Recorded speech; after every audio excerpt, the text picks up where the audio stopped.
Well, good afternoon and welcome to Praxis Peace Institute's Friday series. I'm Georgia Kelly, the director of Praxis, and today we are featuring a public service program that directly affects California environmental campaigns and legislation.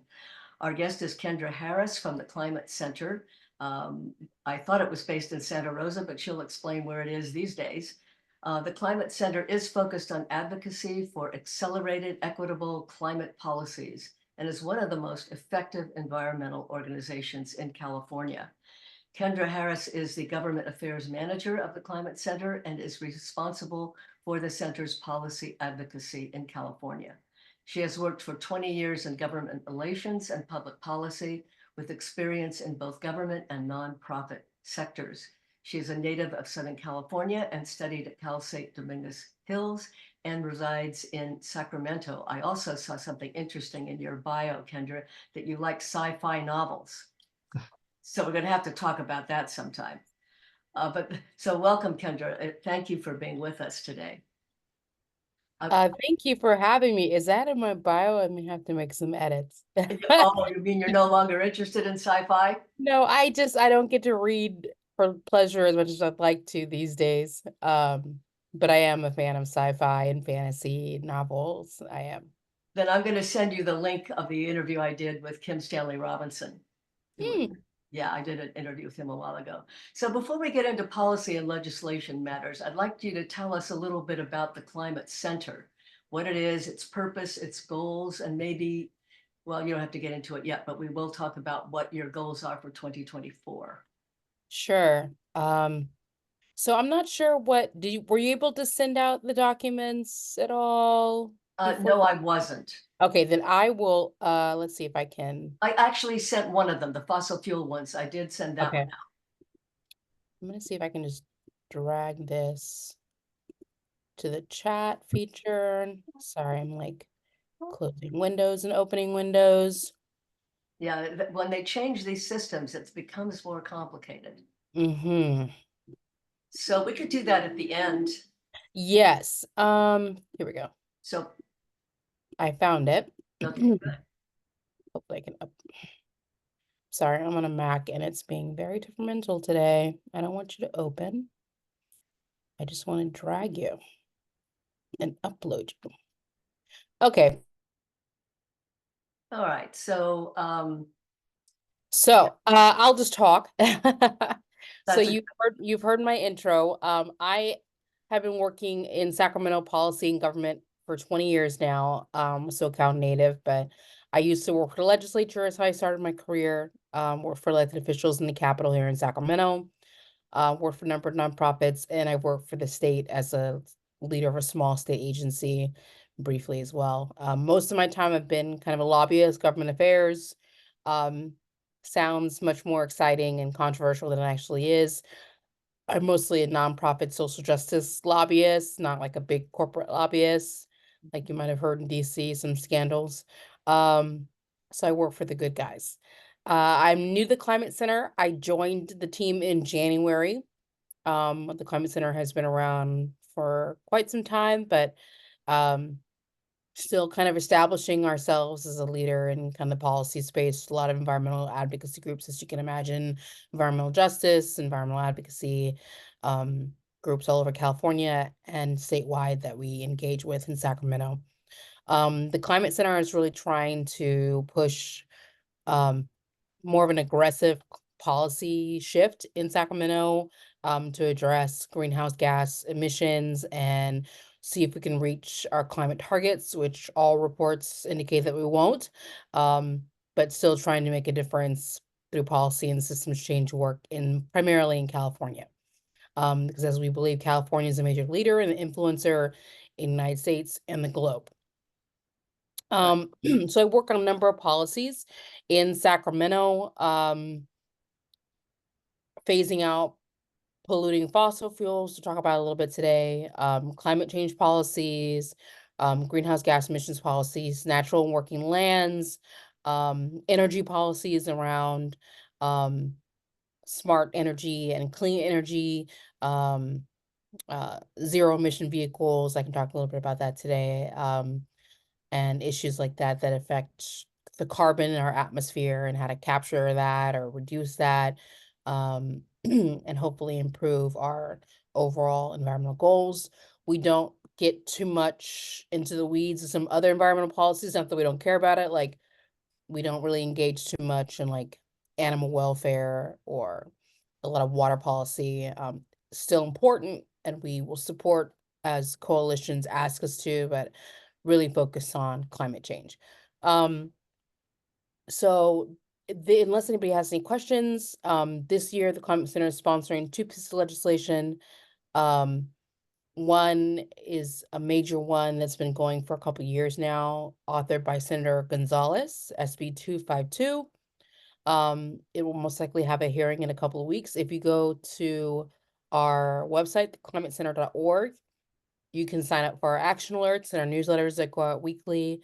And you can email your legislators, or find out what we're working on, or come to some of our webinars. We host webinars every couple months that are free to the public, usually interesting topics affecting policy and just climate issues.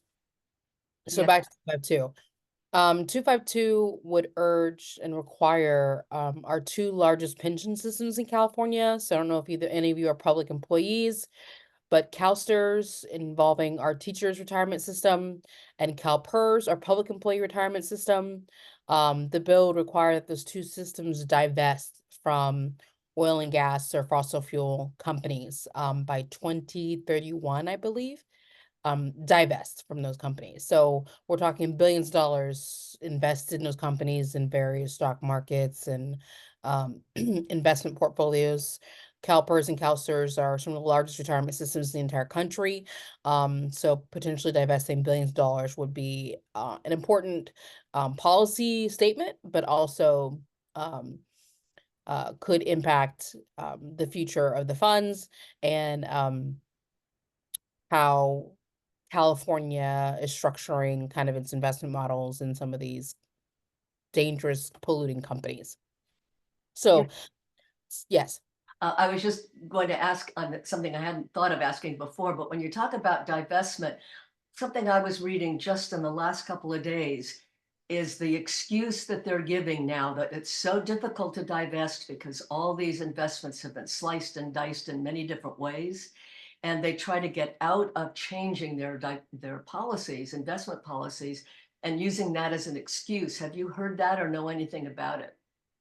I participated the Public Employee Retirement Committee of in Sacramento in the Assembly and the Senate had a joint hearing this week where we heard kind of the presentations from both staff from CalPERS and CalSTRS talking about their investment models and how their climate investments and talking about how they're making smarter investments and trying to I think I believe it was CalPERS came out with a statement a couple weeks ago challenging ExxonMobil's leadership proposals at their company, but not necessarily saying they're going to divest, uh, but possibly passing a vote against some CEO policies. Um, it was like it seemed like a political statement or a stunt, but it doesn't really affect the bottom line. Um, CalSTRS, their presentation said that they were working towards their climate goals and they realized that their investments in greenhouse gas emitting companies was dangerous to the environment. And so they hope to continue rolling back their investments in these polluting companies by 50% by 2050. So quite a ways away. I don't have And time for that. yeah, as you can imagine, like when we're in 2024, like 25 years is a long time to finally roll back some of your investments. By then, who knows what the status of the funds will look like and the status of these multi-billion dollar companies and the next oil spill or environmental disaster that they've caused. And just looking at the climate in India this week, up to 126 degrees. I mean, this is not, and with the humidity level, this is not livable. So Hmm. we don't have till 2050 to, it seems like the industry always gets what they want rather than what we need as a society. You mentioned in some of the papers you sent to me that California has lawsuits right now against 5 oil companies for fraud Mhm. and obfuscation. Can you say anything about those and what I might? can't, I don't know much about the lawsuits, but um California and our governor has made very progressive statements about his concerns about the climate and California being a leader. He just came back from Italy. I don't know if you heard in the news, the Pope had like a climate Mhm. conference in Italy, and he was there and was a leader with other California and other statewide leaders, global leaders talking about climate. He's gonna the governor is gonna have his own climate conference here in California following up. Um, he has in the past signed executive orders saying that future vehicles after a certain year, I believe 2035, have to be zero emission vehicles. We don't know if that's actually gonna happen, but new vehicles will have to be obviously less reliant on fossil fuels.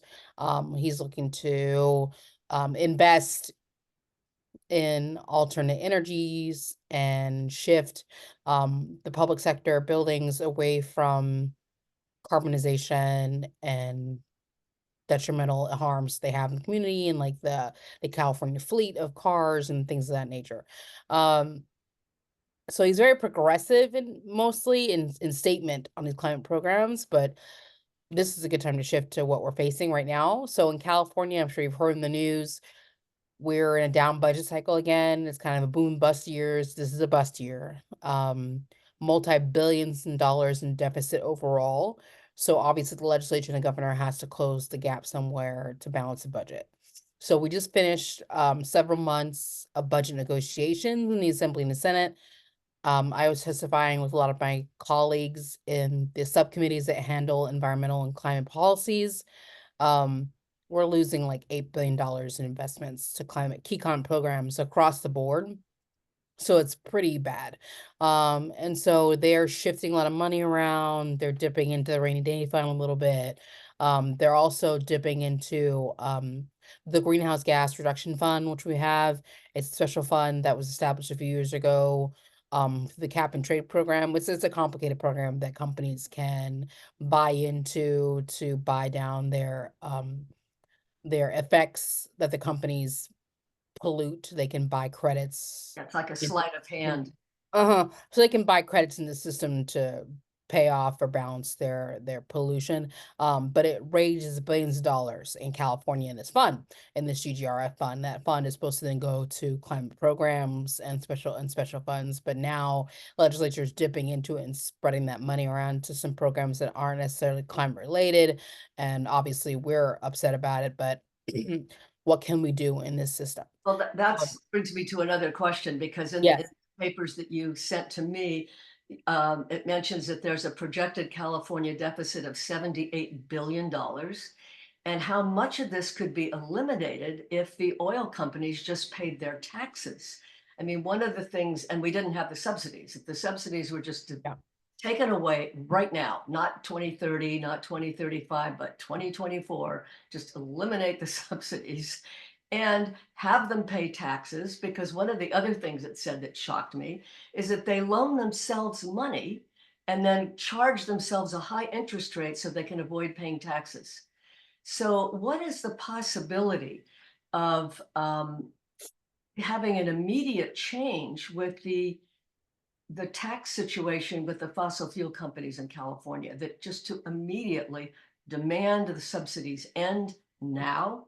What could be done to make this happen? So that's a big issue that the Climate Center has been spearheading the past 2 years. Starting last year, we submitted a letter, legislature coalition letter urging the legislature to eliminate oil and gas subsidies and tax breaks for the major gas companies that in California. For those that don't know, they get millions to possibly billions of dollars in tax breaks in California because of our tax structure. And that's money that we argue we should not be giving back to them, these major polluters. They should be paying penalties to Right. California. But regardless of how you feel about it, they're getting these tax breaks and millions of dollars to operate in California and pollute our environment. And we're saying we can save that money and that those dollars go into general fund and fund of the programs like education and fund the climate. So in the governor's January budget this year, he proposed to eliminate two tax programs that affect oil and gas companies to the tune of about $22 million a year. Um, the Climate Center and others are saying that doesn't go far enough. We like a full elimination of all tax breaks and credits, including research and develop credits, that companies can file for in California. It's kind of unknown how many millions of dollars we could see from this. It's a little bit gray area, like the franchise tax board and some other analysts will have to kind of do a deep dive on this if this policies get passed. But we are pushing for this to the budget process, and we're hoping we're going to get what's called a trailer bill, so legislation that will be tied into the budget process when it gets signed in July. Now, do you have any other organizations that are supporting this in the state legislature that you are working with? Yes, absolutely. So just 2 weeks ago, I believe, I participated in Lobby Day, so an advocacy day in Sacramento. We had a host of organizations and advocates and volunteers come to Sacramento. I led a team where we met with legislators all over the Capitol. We called our Make Polluters Pay Lobby Day. Let's see.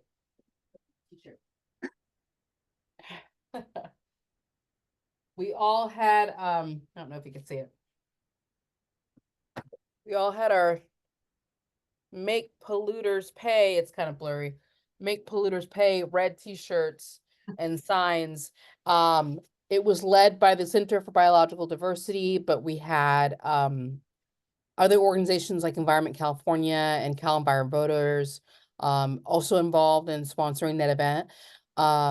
It was a great turnout. We had about 100 advocates show up, and they were there for 2 days for training and for lobbying. And we met with legislators on a host of mostly oil and gas related bills, like capping idle wells, making the biggest oil producers pay a fee or fine if they're hurting the environment, setback laws, so we can support those orphan or idle wells being away from children or homes, because they're polluting the environment and causing cancers and breathing issues and polluting our water and things of that nature. So we lobbied on about 6 or 7 different bills. We also lobbied on ending oil and gas subsidies. And so it was a great day, and there's a large coalition of folks who are fighting for this. So the Climate Center is not the only one. But if you go to our website, the link is in the chat. You can learn more about this. The letter we submit to the legislature is on our website. You can sign up for an action alert. You can send an email to your legislator. We're also doing an action alert on 252, the bill I mentioned, because that will be heard, I believe, within the next 2 weeks in the Assembly Public Employment Retirement Committee, and we've are anticipating a tight vote, so we need all the votes that we can. So if you're a former public employee, if you're in the PERS or STIR system and you care about where your pension is being invested, if you don't want it invested in polluting fossil fuels, now it's time to write a letter to your legislator and call the legislature. Okay, are there any like sample letters or things like that I could send out to our members? Yeah, I can send you the action alert that we sent out that has sample language. Great. So we'll forward that to you. It's in my inbox somewhere. We want to be able to Yeah, have things that people can do. yeah. Which is, We're sponsoring one more bill. I didn't email it to you, Georgia, because the bill is kind of in a gray area right now. We sponsored a bill last year that Senator Skinner, Nancy Skinner authored for us around bidirectional charging for electric vehicles. The bill itself has been tabled, and now she's going to introduce what's called a gut and amend. So she's going to amend a bill that she has already in the second house in the assembly. And that new bill number, which I don't have yet, so that's why there's no action for it due just yet, but I'll tell you about it. There's information on our website as well. the bill will mandate bidirectional capability of electric vehicles. So if you drive an EV, a Prius, a Nissan Leaf, um, uh, um, Tesla, there's a lot of EVs in the market. Some of them have bidirectional capability, which means you can upload energy from your vehicle. Your vehicle acts like a big backup battery. So those horrible storms we had a couple months ago in Northern California, Southern California, power goes out frequently, or it's a hot summer and the grid, we have blackouts, things happen.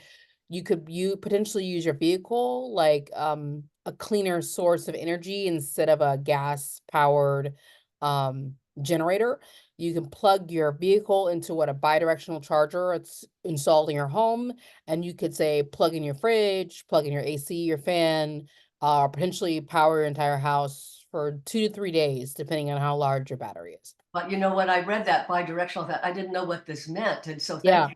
I was going to ask you to to explain what it is, but that's really quite extraordinary. I've never heard of this Yeah, possibility. the Nissan Leaf actually has bidirectional capability already. It's one of the few vehicles that has been doing that for a long time.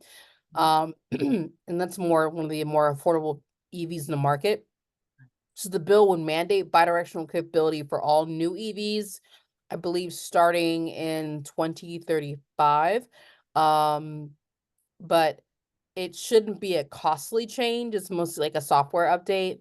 And hopefully if all new vehicles have that feature, it'll drive down the costs of heating and cooling your home potentially.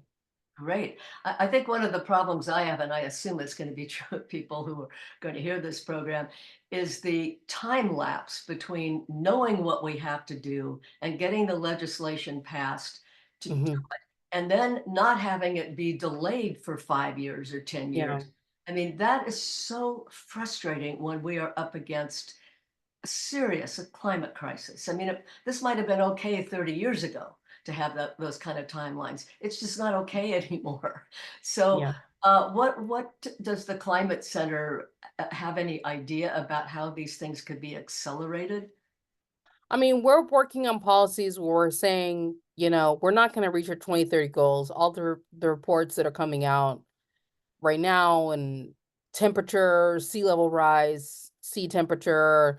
I just saw something on national news. I think it was about Alaska, how the watershed, the rivers and streams in Alaska were like green because ice was melting and it was full of toxic pollutants, and it was infecting the water, and it's possibly going to affect the drinking water and the wildlife.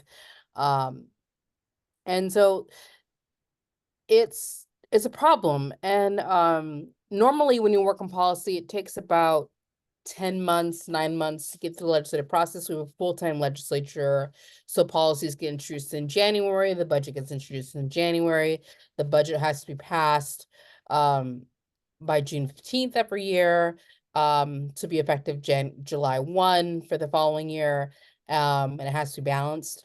And then policies have to be passed to the governor's desk by the end of session. It usually has to go through both houses. We're in a bicameral system.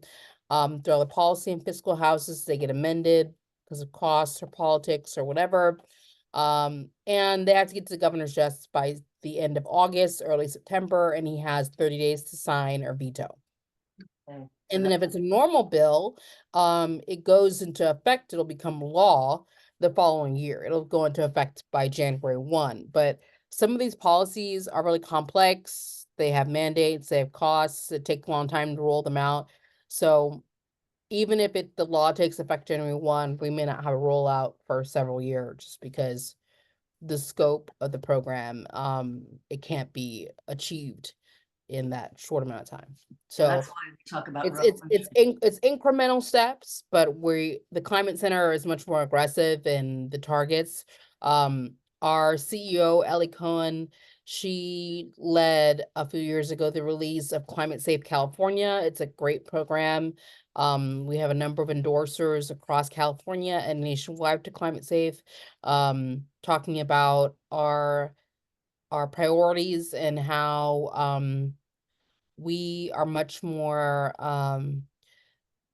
big picture in our plans. And we don't think that, for example, like if you capture carbon and become carbon neutral, that's not enough. You have to become um carbon negative.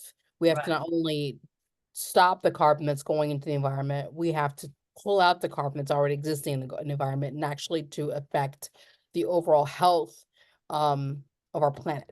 So those are the kind of arguments that our CEO comes up with, and she has a great YouTube video and several videos on our website. And you can endorse our Climate Safe California campaign and get engaged at Climate Center.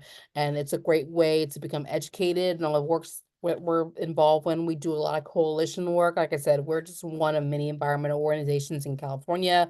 We work really closely with Environment California, Cal Enviro Voters, National Resources Defense Council, Center for Biological Diversity. The list goes on.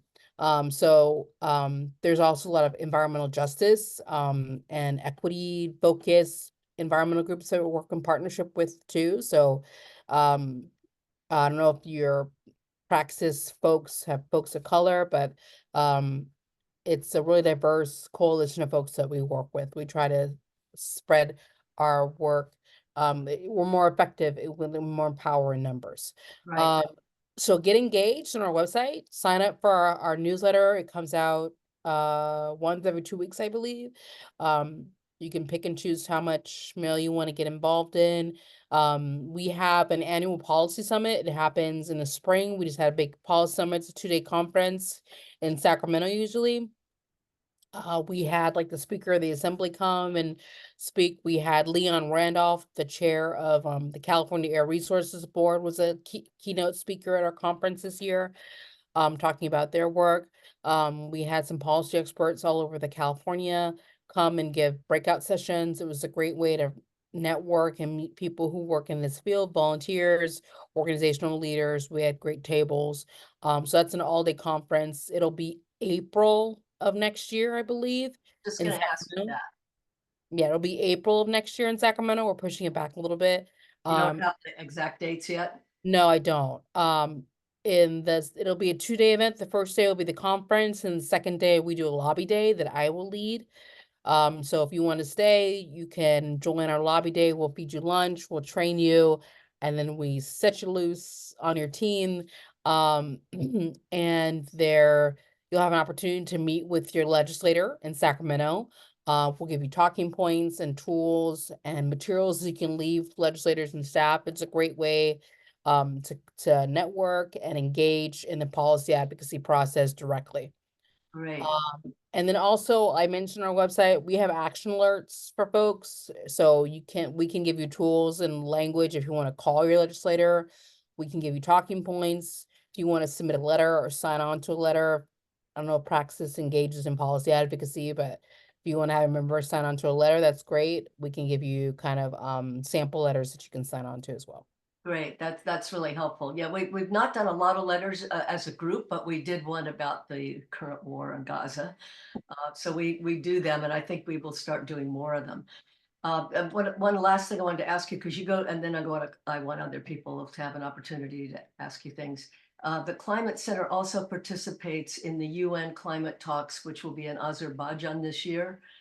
And I want to mention first that I did interview L.A. Cohen, who's the director of the Climate Center, a couple of years ago. So I think I'll put both of your interviews up on our YouTube channel together. Uh, Fantastic. yeah, I wanted to mention about the UN, or ask you about the UN climate talks. You have you been to them, or just other people I from? have not. I joined the team in January. The last climate event was in Dubai last year in November. The Climate Center is an official observing organization, an NGO. They sponsored an event at the conference in Dubai. They had 3 or 4 staff people go. And we also sponsored some California delegation folks to go. So we had several legislators from California go. Um, as part of our delegation to participate in the conference. Wonderful. Um, we will go again this year. It is in Azerbaijan, as you mentioned. Although I think in discussing with the team, we might have some challenges in recruiting some folks to go to Azerbaijan. I don't know if you know where that is, but it, Yes, we know it is where. another kind of Middle Eastern oil leading Right. country, not that far from Iran. So not exactly as enticing as some other places that the conference has been in. But we are planning to attend again this year. I just don't know if we'll have as large of a footprint. I'll go. Okay. I Yeah, don't. get in touch. We can probably provide sponsorship for at least one volunteer. Wow. Okay. I mean, Azerbaijan, it's bizarre because it's an oil producing company. Yeah. The country, it's two countries in a row that have been Yeah. big oil producers. And it's kind of shocking to me. I mean, that this oil cabal has kind of taken over hosting what is supposed to be a really good climate meeting internationally. Yeah. Anyway, I want to open it up for people who have questions or comments or Put um, me in the hot seat. yeah, you'll be now in the hot seat. Well, you've been in the hot seat from the beginning, so uh, nobody wants to say anything. Well, I have more things if they don't. Um, covered. I'd like to, oh, Jerry's got his hand up. Take it away, Jerry. Oh, okay. Hi, Jerry. Go ahead. Yeah, hi, I'm an environmental lawyer and I've been engaged in climate for a good decade now. And I really appreciate the work you're doing. And I'm really glad to hear the realistic, um, take that you bring to the subject matter where you're not promoting any kind of false sense of progress, but you're pushing for more aggressive measures. I think that's all really great. And I um I was the lead attorney in a lawsuit that overturned the Sonoma County Climate Action Plan for not accounting. I don't know if you're familiar with that lawsuit at all. Anyway, for not accounting for the full scope of climate impacts from all the wine industry and Mm. tourism and all that and transboundary emissions. Or have you ever dealt with the issues of uh, creating a greenhouse gas inventory and the scope of emissions that are included in the greenhouse gas inventory? No, not personally. I'm a novice when it comes to these environmental policies. So forgive me, you clearly have much more experience than I do. You're the expert here. Um, I've been working in policy in general for a long time, but I'm totally still learning about environmental policy and all the terminology and all the areas. Okay.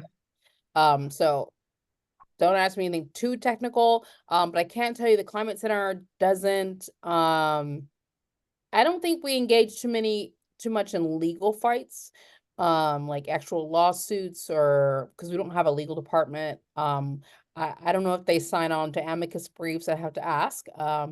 They may have in the past. And we tend to not engage in federal policies too much as well. Mostly just California focus, Sacramento focus. And they used to have didn't mention this, they used to have offices in Santa Rosa. But with the pandemic, they closed their offices down. So now we're fully remote. Like I said, I'm in Sacramento. We have team members all over California. Our organizing staff is in the Central Valley, Southern California, Northern California. And we even actually have a couple of staff out of state as well. And so I work from home mostly, but I go to Sacramento. I'm in Sacramento, so I go to the Capitol a lot. And a lot of videos and Zooms. Um, but yeah, I don't know if that answered your question. Yeah. Yeah, well, I mean, you're working at a very different level than I'm generally working at. Um, I'd like to send you the court's ruling in the case I worked on. I think it'll be, informative for you. Great. Let me put my email in the chat. Oh, yeah. Okay. Ask you for that too. Yeah, you two could probably benefit from a chat. together at some We point. do have a part-time research person. She's a PhD. She's great. Who is So that? we do submit kind of research and policy studies to kind of expand and inform folks, and we report out on those. And so on our website you'll see things that we've done research on. She did a great one on cap and trade last year. We've done some on oil and gas, I believe. What's her name, Kendra? Her name is Jasmine Ansar. What is it again? Jasmine is her name. So she's part of our policy team, and so she will do extensive research if something needs that, and we'll present it to the legislature, to decision makers, to kind of also influence policy that way. Okay. So you'll find some of those reports. They're not like super lengthy. They're pretty easy and informative reads. You should be able to find all of them on our website. I'm going to ask you to type her name into the chat box. Yes. That her sounds name a little complicated for spelling it. I don't want to do it wrong. is Jasmine. And I think it's interesting that Kendra just told me before and just mentioned it now, that the Climate Center has a lot of people working for it, but they're all working remotely. And of course, COVID was the reason that it started that way. But I think what is really good about it is there's no one commuting to the job there. So it's Yeah. kind of walking your talk, which is great. So Yeah. I think a lot more businesses or nonprofits could probably do that. Does anyone else want to say something, ask something? Yeah, I've got a question, and forgive me for diving into the minutia, but explain to me this, what do you call it, bi-directional charging or some such thing with EVs? Yeah. Do you have an EV? Yes. Okay. So the legislation, if passed, would mandate that future EVs, by 2035, I believe, will have to have bidirectional capability. That's about it. I think it also impacts like light duty vehicles and school buses. Don't quote me on that. That might be coming out of the bill, but mostly personal vehicles. So with that software upgrade that we've been told from certain companies shouldn't be more than $500 to $1,000, so minor and absorbable.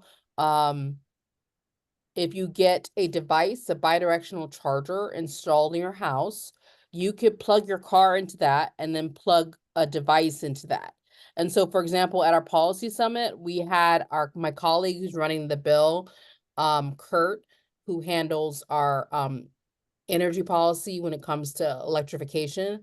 He brought his EV, and we had a fridge, and we had a bidirectional charger that was like on wheels. And he was plugged it in his car, and the fridge had ice cream in it, and we were handing it out. Well, I guess what I don't understand is if you've got a bi-directional charger for the car, so Mhm. that you can actually draw energy from the vehicle's battery, Yes, run something in your house, yes, and then I'm going to turn around and I'm going to charge my EV by plugging it into the charger that I have at the house that draws electricity from the grid. Where am I gaining?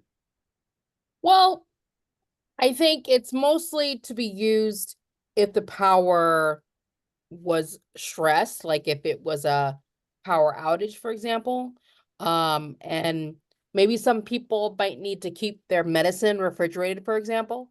Or you don't want to lose all that food you have in your deep freezer. That happened to me once. I went out of town for a long weekend, came back, the power had been tripped, and the breaker wasn't flipped in my apartment. And the power had gone out because of a storm, and everything in my fridge had rotted, and I had gone to the store, and so I lost like $200 worth of groceries. So you could plug your refrigerator into your car essentially to keep It's the not groceries energy good. saving, it's just Yeah, it's not necessarily energy saving, no. But potentially, if the vehicles themselves, if enough vehicles adopt the technology, the cars could be like a mobile grid. Because we have, I don't remember the figure. I believe we have over 50,000 EVs in use in California. And if all of them are bidirectional and capable, the way they could support the grid overall would be huge.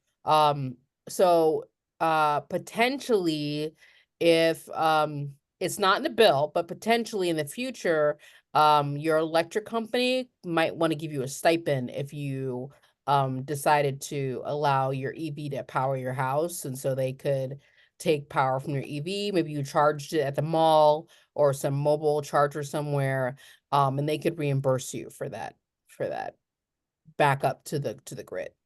I think our electricity company should become a cooperative, publicly owned. I have no comment on that. Pardon? I have no comment on that. Right.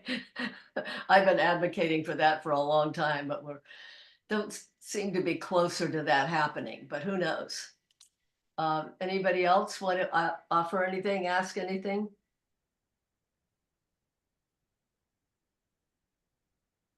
I'm watching.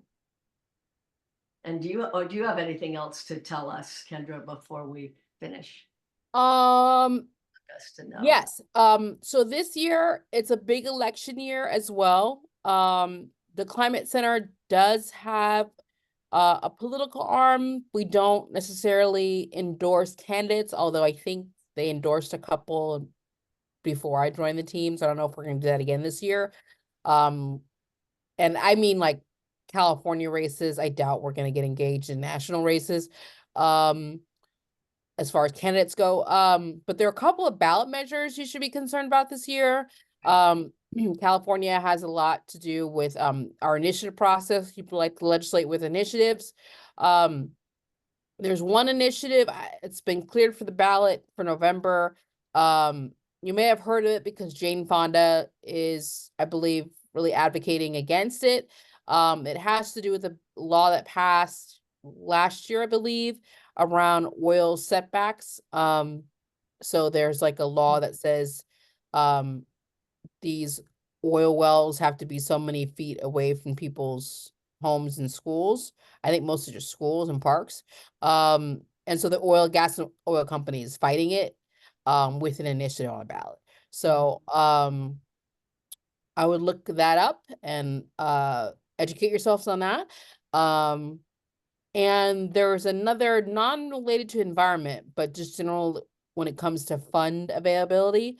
The Business Roundtable's also sponsoring an initiative this year that would make it harder for local governments to levy taxes.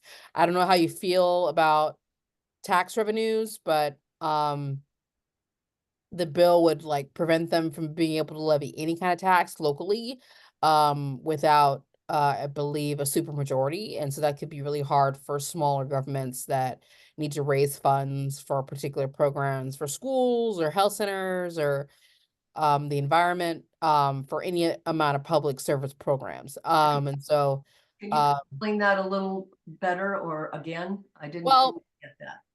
It's a ballot measure that would limit the ability of local governments to raise taxes. The Climate Center hasn't taken an official position. This is kind of like my own spiel, so forgive me. But we may be opposing that because, as you can imagine, in the future, we may need to fund climate programs outside the general fund. And sometimes that might be a tax on an oil company, as you can imagine, that we might assess, or a fee. And if we can't pass that without a supermajority, how are we going to raise the money to fund our climate programs? Or our schools, or our hospitals, or parks, or beach cleanup, whatever. It all goes back to we need to stop subsidizing the oil companies in any way whatsoever yesterday. Yeah. It really gets back to that. So is there any progress, lastly, I wanted to ask on that, of really getting the subsidies pulled back, eliminated with any short amount of time? Is there any possibility? So like I said, we're pushing for it in the budget. We thought it would be easier to do it in the budget process the budget subcommittee process and then standalone legislation that would be immediately killed by the oil lobby. But we'll see. We're hoping to pass at least the January version, which would eliminate 2 of the subsidies, which would generate potentially $22 million in savings for California.